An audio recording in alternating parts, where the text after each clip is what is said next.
چنانچہ محمد بن مسلمہ نے کافی غور و فکر کے بعد اپنے ساتھیوں کی مدد سے ایک منصوبہ بنا لیا اور پھر اپنے ساتھیوں سمیت روانہ ہوئے۔ قلعے کے پاس پہنچ کر کعب بن اشرف کو آواز دی۔ کعب بن اشرف کو جب اطمینان ہو گیا کہ ان کے پاس اسلحہ نہیں ہے تو نیچے اتر آیا اور پوچھا کہ کس سلسلے میں آئے ہو؟ پہلے سے طے شدہ منصوبے کے تحت محمد بن مسلمہ نے فرمایا کہ ہم آپ سے قرض لینے کے لیے آئے ہیں۔ تو کعب بن اشرف نے کہا کہ قرض تو دے دوں گا لیکن کچھ رہن رکھوانا پڑے گا۔ کافی بحث و مباحثہ کے بعد یہ طے ہوا کہ اسلحہ رہن رکھوایا جائے گا۔ وعدے کے مطابق رات کو صحابہ کرام اسلحہ لے کر پہنچے اور کعب بن اشرف کو آواز دی۔ کعب نے جب قلعے سے اترنے کا ارادہ کیا تو اس کی بیوی نے منع کیا اور کہا کہ مجھے اس آواز سے خون ٹپکتا ہوا محسوس ہو رہا ہے، لیکن کعب بن اشرف نے اس کی بات کو ٹال دیا اور قلعے سے نیچے اتر آیا۔ قلعے سے کچھ فاصلے پر حضرت محمد بن مسلمہ رضی اللہ تعالی عنہ اپنے بہادر ساتھیوں سمیت موجود تھے۔ طے شدہ منصوبے کے تحت حضرت محمد بن مسلمہ رضی اللہ تعالی عنہ نے کعب سے کہا، آج تم نے ایسی خوشبو لگائی ہوئی ہے جو میں نے کبھی نہیں سونگھی، کیا آپ مجھے اپنا سر سونگھنے کی اجازت دیں گے؟ یہ سن کر کعب کا سینہ تن گیا اور اس نے خوشی سے اجازت دے دی۔ محمد بن مسلمہ رضی اللہ تعالی عنہ اٹھے اور سر کو سونگھنے کے بہانے بالوں کو مضبوطی سے پکڑ لیا، اور جیسے ہی ساتھیوں کو اشارہ کیا انہوں نے فوراً تلوار کے وار سے سر قلم کر دیا اور فوراً وہاں سے بھاگ نکلے۔ رات کے آخر حصے میں رسول اللہ صلی اللہ علیہ وسلم کے پاس پہنچ کر اطلاع دی تو رسول اللہ صلی اللہ علیہ وسلم نے کامیاب کارروائی پر مبارکباد دی اور اللہ رب العزت کا شکر ادا کیا۔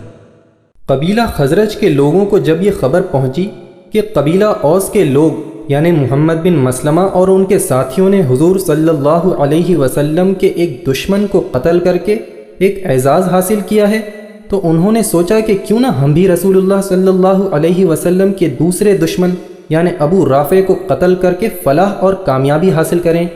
چنانچہ آپ صلی اللہ علیہ وسلم کی خدمت میں حاضر ہو کر اجازت چاہی۔ آپ صلی اللہ علیہ وسلم نے اجازت دے دی اور 6 آدمیوں کی ایک جماعت ترتیب دے کر حضرت عبداللہ بن عتیق کو ان پر امیر بنا دیا اور نصیحت فرمائی کہ کسی بچے اور عورت کو قتل نہ کریں۔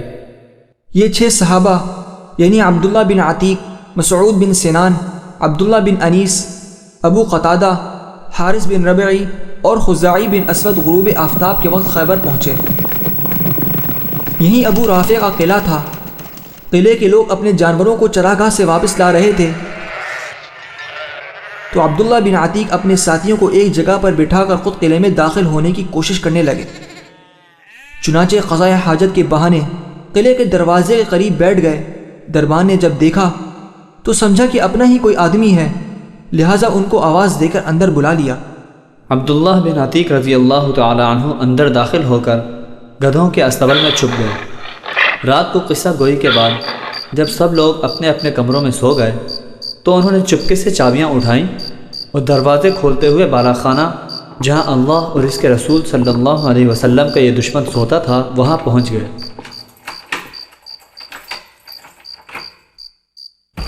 وہاں بہت اندھیرا تھا اور ابو رافع کے بیوی بچے ساتھ تھے۔ چنانچہ انہوں نے ابو رافع کو آواز دی تاکہ پتہ چل جائے کہ وہ کہاں ہیں۔ آواز دینے پر ابو رافع نے پوچھا کہ کون ہے، تو انہوں نے اس سمت تلوار کا ایک وار کیا، لیکن وہ وار سے بچ گیا اور اس نے ایک زوردار چیخ ماری۔ وار کے خالی جانے اور ابو رافع کے چیخنے کے بعد حضرت عبداللہ کچھ دیر خاموش رہے اور پھر آواز بدل کر ہمدردانہ لہجے میں پوچھنے لگے کہ ابو رافع کیا ہوا؟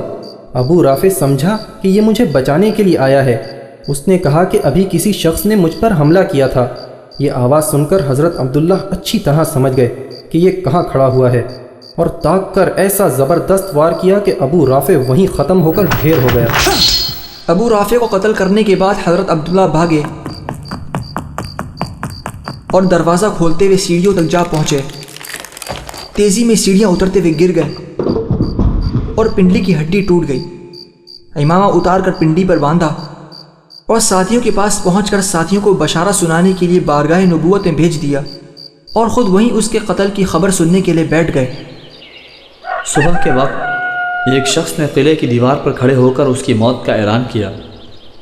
اعلان سنتے ہی حضرت عبداللہ رضی اللہ تعالی عنہ روانہ ہوئے اور آپ صلی اللہ علیہ وسلم کی خدمت میں حاضر ہو کر سارا واقعہ سنایا اور زخمی ٹانگ کے بارے میں بتایا تو رسول اللہ صلی اللہ علیہ وسلم نے فرمایا کہ اپنی ٹانگ پھیلاؤ، اور پھر ان کی ٹانگ پر اپنا مبارک ہاتھ پھیرا۔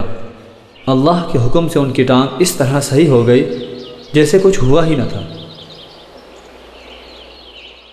اویس بھائی، رسول اللہ صلی اللہ علیہ وسلم سے سچی محبت کرنے والے تو صحابہ کرام ہی کی جماعت تھی، جو صرف ایک اشارے پر اپنا سب کچھ قربان کر دینے کے لیے تیار ہو جاتے تھے۔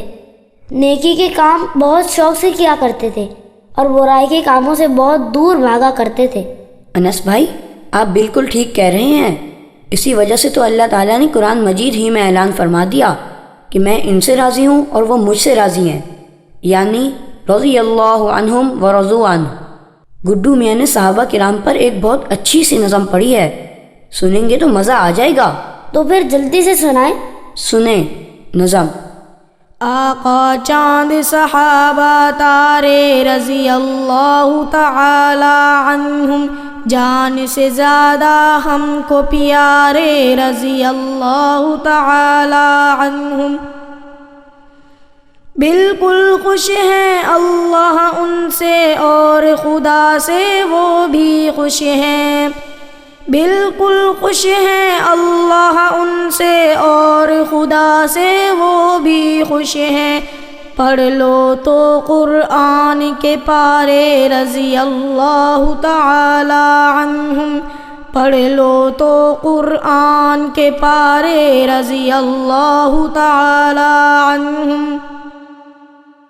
راہ خدا میں پیارے صحابہ سب کچھ کرتے فوراً حاضر، راہ خدا میں پیارے صحابہ سب کچھ کرتے فوراً حاضر، دیکھتے وہ آقا کے اشارے رضی اللہ تعالی عنہم، دیکھتے وہ آقا کے اشارے رضی اللہ تعالی عنہم، سب کے قرضے دے گئے آقا باقی ایک صدیق بچا ہے، سب کے قرضے دے گئے آقا باقی ایک صدیق بچا ہے، جس کے قرضے رب ہی اتارے رضی اللہ تعالی عنہم، جس کے قرضے رب ہی اتارے رضی اللہ تعالی عنہم۔ عزت دی اسلام کو جس نے فاتح